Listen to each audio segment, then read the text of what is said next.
with this exciting theme song there. It gets us in the mood. I feel like I should be smoking a cigarette and sipping some bourbon when that's playing. We are live from 304 Studios in Jonesboro, Arkansas. This is STSPOD Club production. I'm BT, and that's my buddy Gene, and we're going to answer, was it really that good? Are you impressed that I'm actually remember the name of the show? I am super impressed. Oh, man. What have we done? Like 3 or 4 of these so far since we've been back. So you're back in the rhythm now. Man, I am back in the rhythm. Today we're going to be talking about, and that's part of it. There's so many names here. I'm not sure what to call him so everybody will know. I'm just going to rattle this off just real quick. I've got 20 names, I think. So he was he was A-Team number 2. Big Tex, Congrilla, Cowboy Frazier, Ed Younger, Farmer Boy Frazier, Giant Hillbilly Elmer, Kamala 2, my favorite. How you pronounce that? Pascagoula Plowboy, Pascagoula, Mississippi. Yeah. Plowboy Frazier,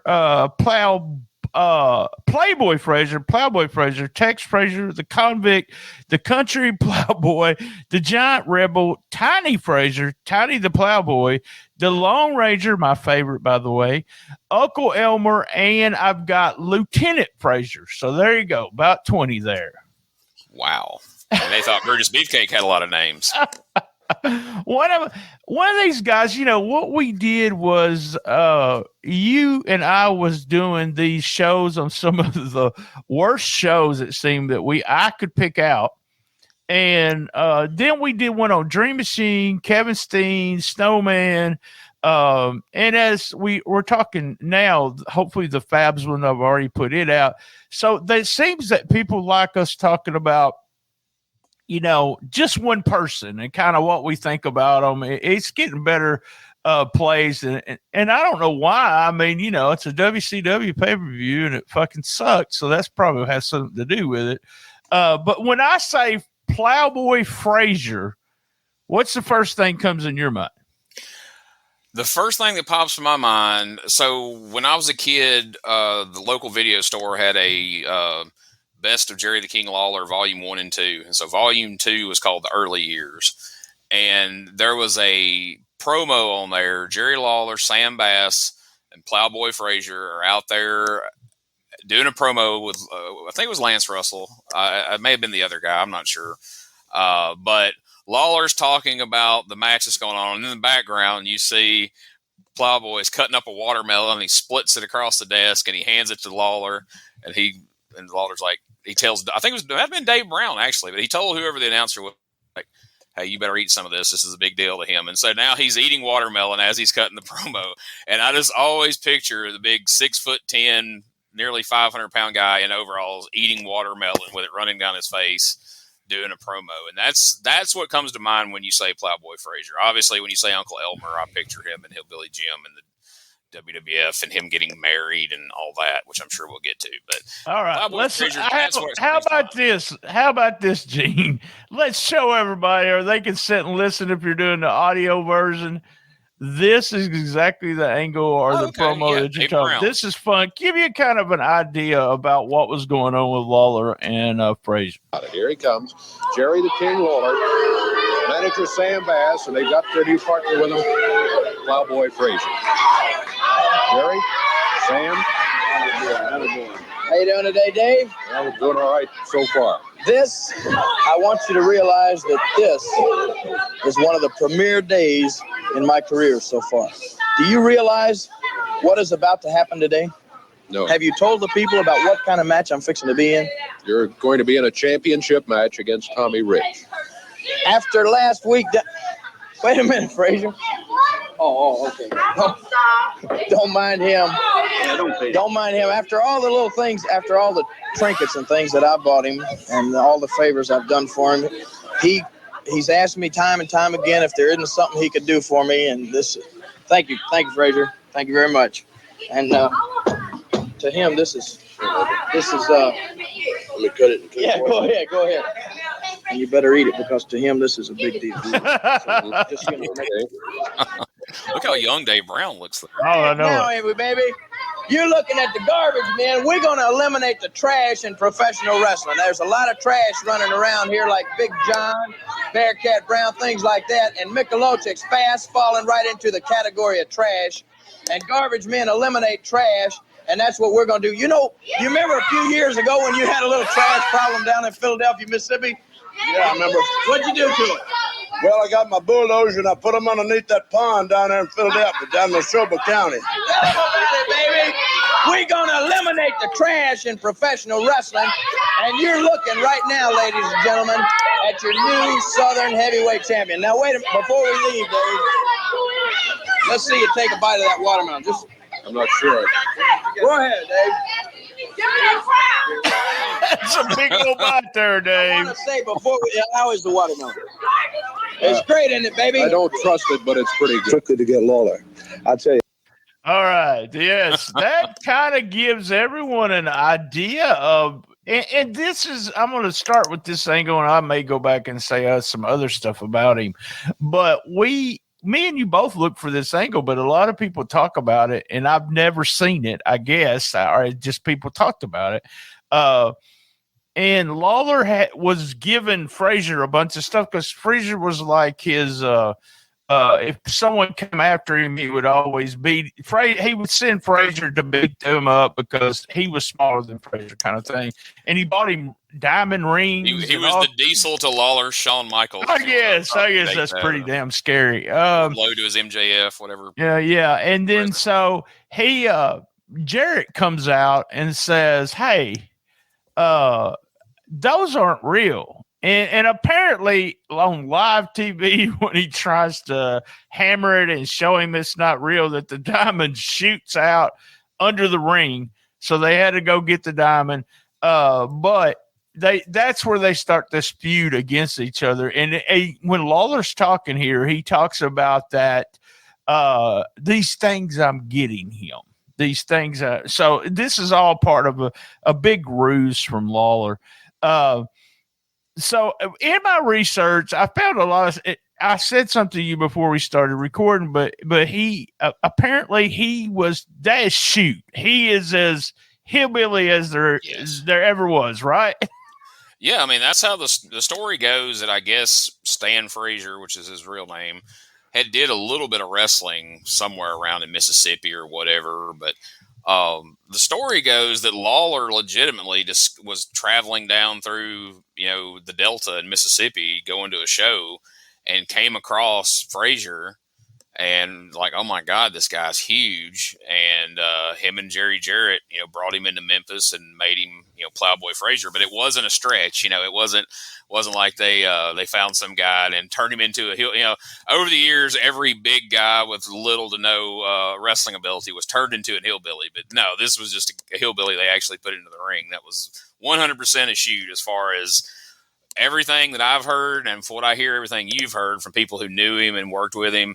What you saw on camera was what you got. That was him, guys. Like you said, neighbor, I'll tell you what, neighbor. And you have people, I have people say, hey man. I heard that a bunch of times, but neighbor is something we would say in the South too. Frazier actually, and this is so funny, but went to California first as the convict. And he was wrestling in California, and some of the Japanese guys were coming over and work in California because they like staying in California. And they I believe it was Inoki know, hey, there's this 6 foot blah blah blah or 7 foot blah blah blah, and Inoki brought him to Japan. Now, I don't see any matches. I couldn't find any matches, but I heard the story. But he was never invited back. Now, I'm not saying it's because of his work rate, because a lot of guys go to Japan and hate it. So that's a possibility there. But it probably has something to do with his work rate. And people are going to say, well, and I got a little bit of stuff from. This is one. Let me share this. Now, this is something I had never seen. I know you probably did you trade tapes? Oh, Gene?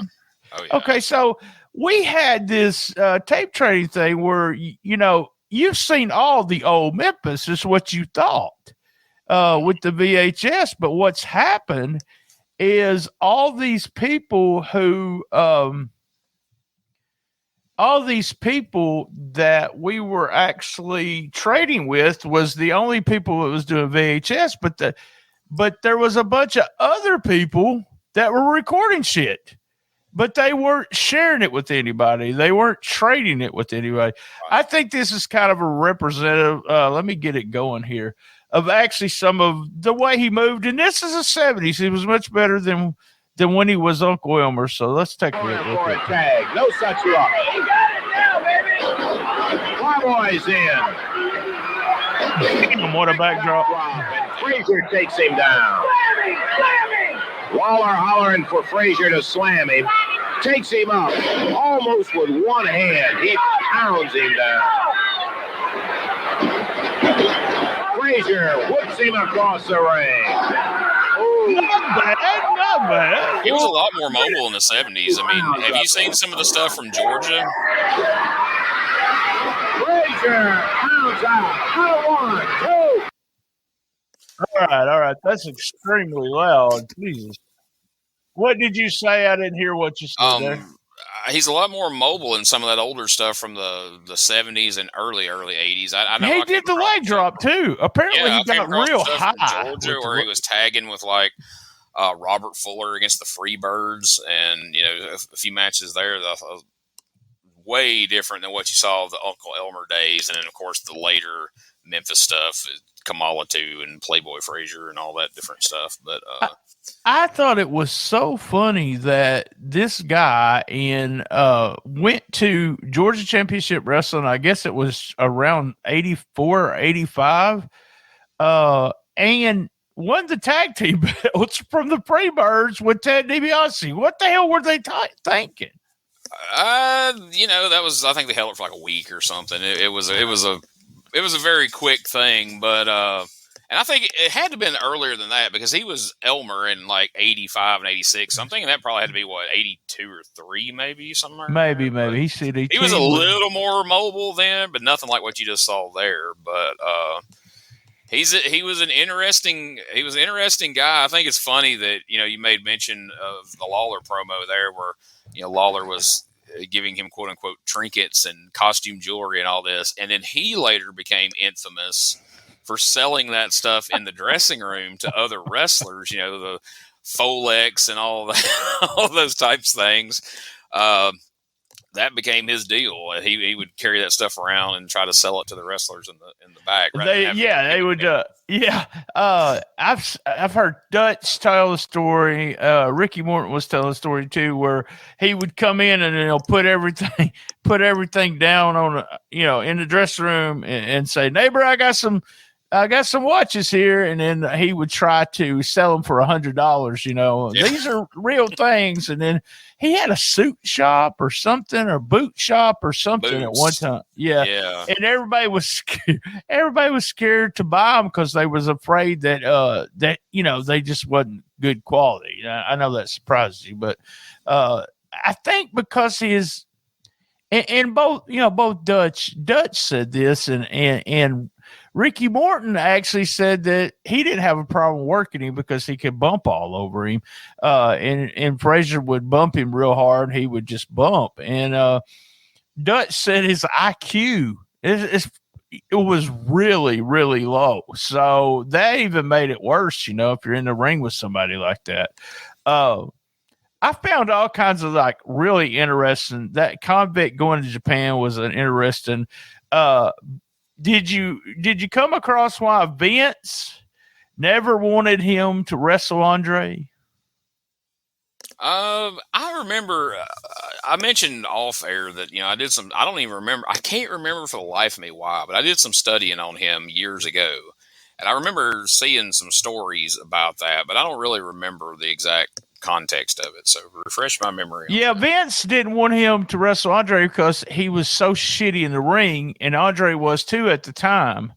But that was kind of Frazier's, and they're close to the same size, so you didn't really want anyone to see that Andre and Stan was the same size there, but also he was scared, because they both sucked. It would be a shitty match. Vince is a huge hillbilly gimmick fan, and as you could tell, he's done a lot of stuff. But that was one of Stan's dream matches. He really, really wanted to work Andre, never got the chance.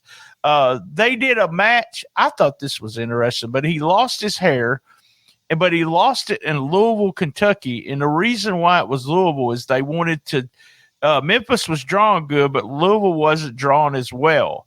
So it was Lawler against him in Louisville with Frazier's hair on the line. So he lost his hair in Louisville. Cornette tells a story where he brought mason jars that had cologne in them. He said he bought cologne by the gallon, is what he said. There's all kinds of, how tall really was he? I think he was billed as 7'4", over 400 pounds. I'm really not sure, but most people say 6'4", 6'5". I've heard anywhere from 6'5" to 6'10", I guess. And I mean, when you look at him like in that last clip we saw, I mean, I think he's probably more than 6'4". I think he's probably closer to 6'5", 6'6", maybe. I don't know, but he definitely was. You mentioned Andre, and by all accounts, Andre was not a great worker. He much like Stan was more mobile in his younger days, but in the territory days, he was an attraction, and so you could move him around about the territories, and it was something to come see. And then you saw it, and you didn't need to see it again for a while. And same, Plowboy could have kind of been the same way, because people ask, like, God, why did they do all those stupid gimmicks with him in Memphis? Well, once you've paid to see the giant hillbilly a couple of times, but he's in the territory, if you're going to keep bringing him in, you got to change the presentation. That's why he was, a playboy. And that's why he was in the Army, and that's why he was a Kamala 2 of all things. He was different than Andre, and you're right. He was different. He would come into this territory and stay. Andre was just, I remember Andre being in Memphis in a 6-man tag. He did something, I think, in ICW with the Ronnie Garvin. They did one show where Ronnie beat him by DQ or something. I think there's also a Lawler Andre match out there somewhere, and I can't remember. Oh, yeah. That's a famous story where, we won't go too far down that road, but, there was the famous story where after took pictures of the match with, I think Lawler might have even body slammed him or something, but he ended up winning by DQ, and they ran a story in PWI that he beat Lawler beat Andre, and it was a big issue at the NWA convention that year, and I guess Vince Sr. got pretty pissed at Lawler about it, and Jarrett and the whole thing, because he didn't do that. So, but that was Lawler's thing back in the day. They would always run those clips. Of, him and Apter were friends. We're great friends. So it had a lot to do with who. We talked to Apter a little bit, and he didn't want to reveal everything, but it really did have to do with who was friends and not friends. All right, we're going to take a quick commercial break. If you're watching us on Patreon, you can see all the clips.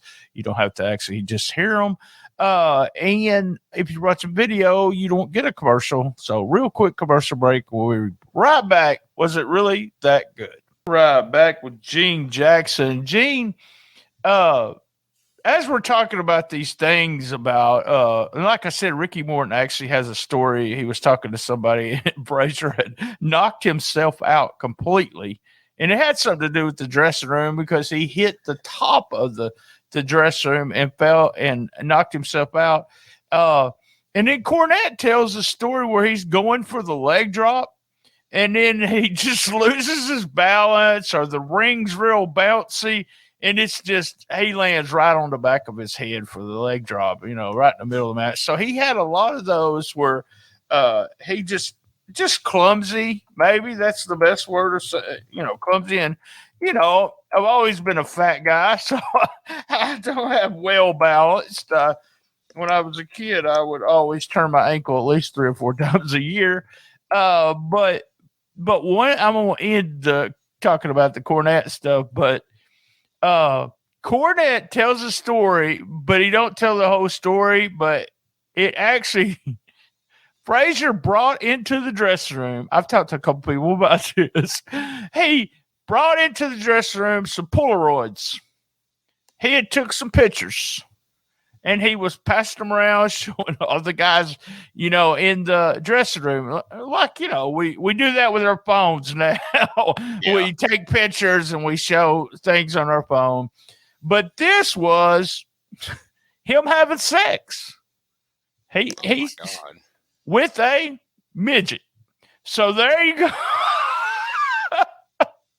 Apparently she was on his lap, and Cornette said it looked like a big growth. But, a guy that size, you got to think, they don't call Kevin Nash big sexy, just big sexy, for a reason. So you think maybe, but it was a complete shoot. He had the pictures, like 7 or 8 of them, showing everybody the Polaroids. If anybody has one of those Polaroids out there, I'll look at it. Send it to me. Burn yeah. it. No, you can send it to me. BT's into that. I'm not really into midgets, but what I hear the more you progress into weird porn, the weirder it has to get for it to work. And so I feel like once you've looked at Uncle Elmer and a midget, you've hit the wall. Like, where do you go from there? All right, well, don't get any weirder than that. Let's just wrap it up. So we were fans of Memphis wrestling. We knew who Plowboy Frazier was, what we called him all the time. I did. But all of a sudden he shows up in WWE. What was your thoughts when you saw him in WWE? I was shocked. Of all the people that come out of Memphis to end up on WWE, I was probably most shocked to see him because by that time, his mobility was pretty well gone. And what's crazy is, Hillbilly Jim was brought, Harley Davidson in Memphis, and he comes to WWF as Hillbilly Jim and does pretty well. He catches on. He's perfect character for cartoons and all the stuff, Vince was doing at the time. He breaks his leg. He's going to have to be a manager. So they're like, all right, well, we're going to bring in a couple of hillbillies for him to manage. So they bring in Uncle Elmer and Cousin Junior and the other cousin, whatever. Cousin Luke. Yeah. Cousin Luke. But you would think in a perfect world, like, all right, well, Uncle Elmer would be the hillbilly just standing at ringside that people can go like, oh my God, he's huge. Look at that guy. But no, Hillbilly Jim's having to stand out on the ring, the one that can kind of work out of the bunch. And Uncle Elmer's in there trying to have matches. Like, I remember that match he had with Adrian Adonis at WrestleMania 2, and Adrian just trying to bump all around him and create excitement around him, and he's barely mobile. And then, of course, that infamous Saturday night's main event match, which is, I believe, what got him fired from WWF in the end. But from what all accounts, tell me about that. Tell me about the infamous, because I didn't have that down.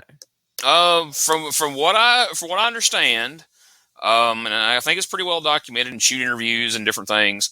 They scheduled, so they're on. I think they're in the build of one of Hogan's feuds, and so they're building it up with Bundy, and so they want Bundy to beat Uncle Elmer on Saturday night's main event. And they tell Elmer, like, okay, well, you're going to put over Bundy on Saturday night's main event, and he's like, no, I'm not, neighbor. And he refuses to do it. And so Hillbilly Jim is just about ready to come back from his injury. And this is the last place I heard it was a Hillbilly Jim interview. Hillbilly Jim, they say they contact him like, hey, we need you on a plane. We have got to get you out here for this Saturday night's main event taping. Uncle Elmer's refusing to put over Bundy, and we got to get you there. And Hillbilly Jim said they spent all this money to get a limo to pick him up, take him, put him on a private jet. They fly him across the country. They get him there, and he gets to the hotel, and they're like, okay, you can just go to your room. And he's like, what? It's like, well, Elmer finally agreed. I guess he was just holding out for money. He agreed to go ahead and put Bundy over if they pay him some more money. He's like, so you don't have to go to the show. And he's like, so they paid out all this money to get me across the country to be at this show. Now they've got me put up in a hotel. They had to pay Elmer extra money.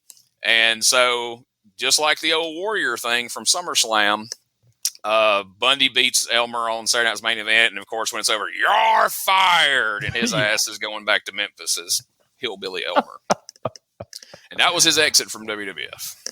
Oh my God! So, one of the things was, and this was a legit deal. He was married on Saturday Night's Main Event. The second show there, he was married to Joyce Starcode, but that was a shoot, right? Yes, he was married to her till the day he died. They were still married at the point he passed away. That's Absolutely crazy, man. That's crazy. And it probably was one of those things, well, they're going to pay for the wedding. I don't give a shit, neighbor. Wow, I mean, yeah. I remember Piper asked him on Piper's Pit, like, why are you getting married on national TV? And he's like, why wouldn't I get married on national television? Yeah.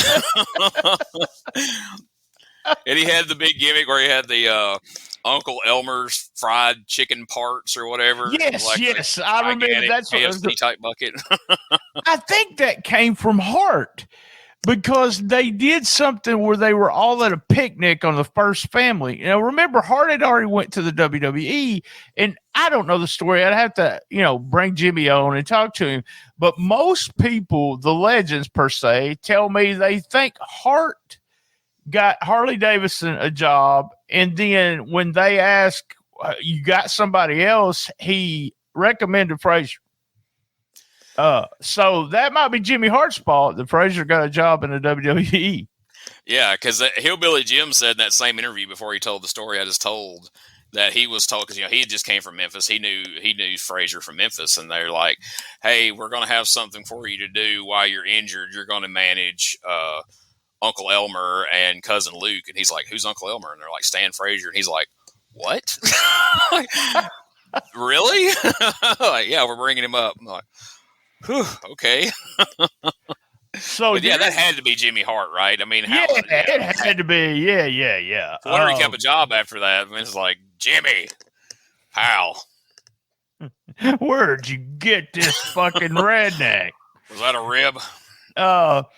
Apparently during the I don't remember this. I should have went back and watched the ceremony. Jesse Ventura, as part of the deal, heckled Frazier from his position at the announcer's table. He later read a poem, and Vince had told him bury him in the poem and during the ceremony. That's what he told him to do. That's what he was supposed to do. During the kiss, you may kiss the bride. His line was, it looks like two carp kissing in the bottom of the Mississippi River. And was one of the lines. I know that me and you know what the Mississippi River is. We know what a carp is. That had to be directed right to him because he was a Southern hick and he knew exactly what he was talking about. Vince is evil. He died. He died at age 54 from the diabetes, and that was, and I can't even get the date on it, but I think it was 1992. 1992. 1992, July 1st. So we're Yep. not far from the anniversary of that. Yeah, whatever that is, do the math. I can't do the math. He was born in Philadelphia, Mississippi. You been in Philadelphia, Mississippi? I have wrestled in Philadelphia, Mississippi multiple times. Sure have. I've been through there. So him and his wife lived in Biloxi, Mississippi. Kidney failure due to diabetes. And here's what I thought was so funny in the WWE is that he actually did wrestle Piper and Orton in a big feud. So, and you're talking about Adonis trying to have a good match with him. He worked after he left. He worked as a giant hillbilly Elmer. And he actually tagged with Lawler to win the tag team straps in '86. And then he went to Continental working. I guess he's working for Fuller then, right? Fuller was there. Yeah, it would have been Fuller's deal at the time. And they did some super heavyweight championship. I don't remember that, but yeah, like him and the Mighty Goliath passed that belt back and forth. Who was the Mighty Goliath? I forget where he came from. He went on to become Moondog Cujo, I believe. Really? He became a Moondog later in his career, which I didn't know that for a long time. I just remember him coming in with Fred Ottman, Big Bubba, and Goliath with Downtown Bruno. Man, that was a real bad time to Memphis wrestling. It was that would have been in 86, I think, or 87. And they had 83, 84, 85 was real hot. And then it just started. Well, Hart left, and there was a lot of stuff going on there. But some of the people that they brought in, and Downtown Bruno might know who this guy is, and hell, he might have had something to do with it. Here is a fact that you may not know. He was involved in the training of Hardcore Holly. Frazier was. Wow. You know what that reminded me of is, and just as much as I do, when you have one of the wrestlers in your area, most of the time it's from Mississippi, that cannot wrestle, and then they want to open a wrestling school and train people. Is that crazy or what? I don't even know what to say to that, honestly. I did that one. That one got by me. That's fun. In the Wrestling Observer, well, he got 2 big awards. The worst tag team in 1985 with Cousin Jr., and also in 1985, worst wrestler. So there you go, Stan Frazier. I don't know if we can, as much as we talk, I think we can answer this. And I just remember before you get to that, I'm sorry. Okay. Not to step on the hot spot. No, go ahead. It just occurred to me. I misspoke. Goliath was Moondog Splat. Oh. And one of the hillbillies, I think it was Junior, he was Cujo, I believe. But anyway, Goliath and one of the hillbilly cousins from WWF went on to be Moondogs in Memphis. Yes, Lanny King, and that was Cousin Junior. You're right about that. Useless trivia. And it said Uncle Elmer's fried pig parts with a big bucket. Now that's trivia too. I love that, pig parts. Yeah. If you said fried pig belly, I might do that. So let me see if there's anything else.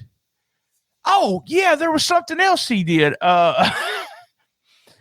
He made an appearance as himself on an Andy Kaufman special on PBS. In 1983, drinking raw eggs. I have no idea what that's about. I remember seeing a clip of that at some point. Oh, I'll have to try to find that. It's out there. You may have to watch the whole special to find it. But, okay, so I mentioned this a couple times, but you didn't really. Do you remember, I watched the clip this past week, Kamala 2. Oh, we talked about this. I mentioned Kamala too, but we mentioned it, but we didn't really. Yeah. I don't remember the angle around that. I really don't. It really wasn't much of an angle. It was just Jimmy Hart had come out and said, next week I'm going to have not just Kamala, but I'm going to have Kamala 2 as well. And it kind of built like a week-long suspense. And so the next week Jimmy Hart comes and says, all right, baby, we got Kamala and Kamala 2. And you hear, and I'm pretty sure it's genuine, you hear Lance Russell and Dave start chuckling, and Lance Russell's like, okay, apparently Plowboy Frazier is Kamala 2. That's not Plowboy, baby. That's Kamala 2. And then Lawler comes out and gets on commentary and mocks him on commentary. And again, it was just one of those things where it's like, all right, we got this big dude. Playboy Frazier was him coming out with like a gold chain. He had a tracksuit with a big Playboy bunny on the back and all this kind of stuff. But Kamala 2, I had read about that for years before I actually saw it. I didn't actually see it. And I actually tape traded for one tape specifically because I was like, I got to see this, how far they went. I remember when he was painted up. He had the skirt and the whole knot. Something to see. I was since Kamala started in Memphis, and I've heard all kinds of stories about. I met him a couple times in the dressing room, which the thing that got me is I had met him in a show in Mississippi, and he was doing the makeup, and that's the first time I'd ever met him, and it was just here's a guy that I've been watching as a kid, and I was just in awe. And he was like, "How's it going, brother?" And I was like, "Oh, he's talking." I mean, it really was. It's like the first time I heard Abby talk. But Kamala made some fucking money, buddy. There's a difference between him and Playboy Frazier. As Kamala too, but he made money every territory he went to, WWE, whatever you want to say, he made the money, and that was kind of his story. Is that he not gimmicks and criticize guys who were just gimmicks, but Sugar Bear Harris would have never had a run on top with Hulk Hogan in the WWE. Never. But Kamala hit every territory in the country. I mean, you go back and watch tapes. He was in World Class. He was in Mid-Atlantic. He was down in Florida. He was Mid-South. He did Mid-South. Big Gates and Silverdome and Mid-South. He was part of Big Gates. That might be one of our futures. Well, let's go ahead. Whether it's racism or not, like that dude, it's a shame that he didn't have more at the end of his life than what he had. They say it's kind of the thing. He just didn't have the business sense. He didn't know what he should be getting for certain things. And guys like Hogan was making X amount of money and he was making, a third of it. And it's the same thing that happened with Stan. Stan just, and even though that was uncharacteristic of him, what he did, because he was pretty much, well, I'm just here to wrestle kind of thing, and sell gimmicks in the back to the boys. So that was why he was there. That's where I make my money, brother. Hell yeah. Hell yeah. I just keep thinking about Neighbor. I think I'm going to make a t-shirt that says Neighbor on it. Howdy, neighbor. All right, Gene, let them know. What do you think? Was it really that great or good? See, you jinxed yourself. I did jinx myself. One more time. Let me see. Take two. Was it really that good?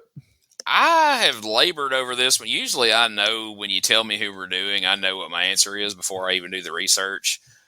I went back and forth on this one because, I mean, if work rate wise, match quality wise, no, it wasn't good. But for a 6 foot, however tall, 400, 500 pound man playing a character and all that, I think he was probably as good as he could be. But all said and done, I guess I'm going to have to say no. It wasn't really. No, I'm the same way with you. I am a firm believer in wrestling features everything. The monsters, the comedy, the whatever. They just all about work rate. But he was fun. He was fun for like, I don't know, it's 3 gimmicks. But after a while, he was just a joke to us too. As kids, he was a joke. And I was just like not a fan of it. When he went to WWE, I just groaned. I was just like, and I had just become a smart fan. I knew everything, by the way, Gene, in 1985 and 1986 because I read The Observer. I knew everything. Yeah. So I had just, it kind of, I've talked about this before, but it kind of affected the way, I saw wrestling in the sense that that community or that newsletter would say, Hulk Hogan sucks. And Hulk Hogan was making so much money, doing so much great stuff. But that was one of the guys they really shit on. But I was so tired of him because he'd been in Memphis. And he was bad. So I'm going to say, for comedy, maybe I had fun. He is part of my wrestling childhood, though, that where if I said his name to all my friends, from childhood, from when we grew up watching Memphis wrestling, they would know exactly who I was talking about, and they would have a story about him. So you can't say that about every wrestler that's been available. So, I mean, especially guys in Memphis, there's so many people that came out of Memphis. People enjoyed those stupid things that Lawler was doing with it. Yep. All right, guys. Same bad time, same bad channel on the best little wrestling podcast in the business. Be there. And hold on, Gene. Tell us what you're doing. Give them your website, whatever. You can check out themaineventcomedy.com. That's where we got all our silliness over there. We're doing comedy shows every month. in Anniston, Alabama, and other places. We got some big comedy competitions starting up August the 19th. And all our video clips, we got a Patreon you can check out, but we always put clips of it up of really bad wrestling featuring commentary from Whitey Jenkins and others. And you can check those out on our Facebook page, facebook.com/main event comedy. All right. Did I say be there? Why not? Be there. And as everyone knows, I love my mama.